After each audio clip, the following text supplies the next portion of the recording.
So this is something I've been thinking about for a while, going into next season, is changing the points system for the Gary Cup Series, the Target Series, and the Pennzoil Truck Series. So as you know now, we just have the format of winning you're in the trucks in Target, and you get 5 points for each win, and then Gatorade it's top 10 points, and then the 2 wild cards and all that. But I was thinking about changing it up now, keeping everything the same, keeping like the top 10 and the 2 wild cards, and then of course the win you're in. But I was thinking about changing kind of how the points are awarded during the season.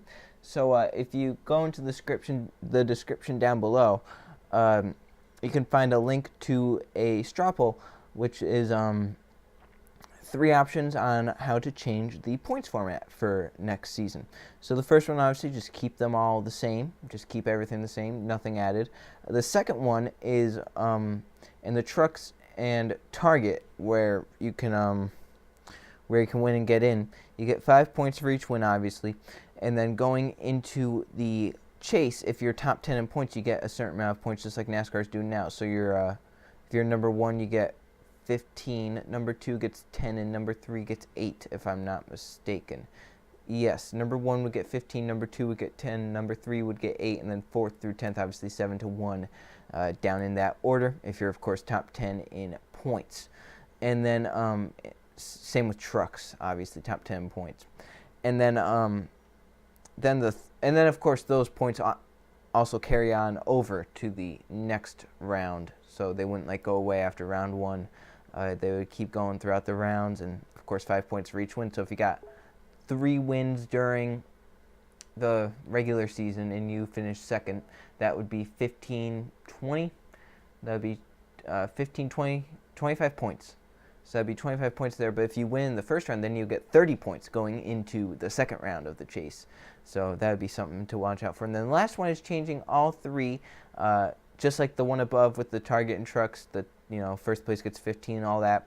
But then in the Gatorade Cup Series, each driver going in gets points based on where they are. So first place gets 15 points, second place gets 12, third gets 10, 4th through 12th gets 9 through 1. I think that would be very fair for the Gatorade Cup Series.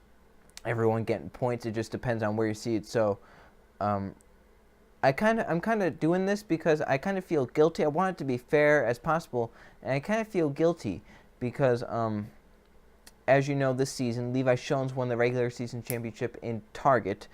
In trucks, Luke Rainey won the regular season championship, and in Gatorade, of course, Code Luigi won the regular season championship.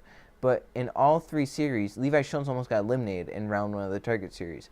In the Truck Series, I haven't done the Pensacola race yet, but Luke Rainey is on the brink of elimination, even though he was the regular season points leader. He got nothing to show for that. And then in the Gatorade Cup Series, something that's very shocking to me, Code Luigi has an 8-point chase lead.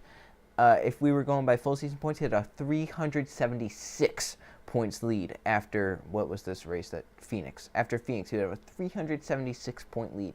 That is absurd, and a reason why we have to chase. But so I just think it's a little unfair for the points leader after the last regular season race to go back to square one. And even Luke Rainey wasn't the number 1 seed going into the chase, neither was Levi Shones. So yeah, that's my idea. Vote in the straw poll below what you think would be the best course of action. I'll close it after a little bit, and I'll just see what wins. So I'll see you guys for the next race.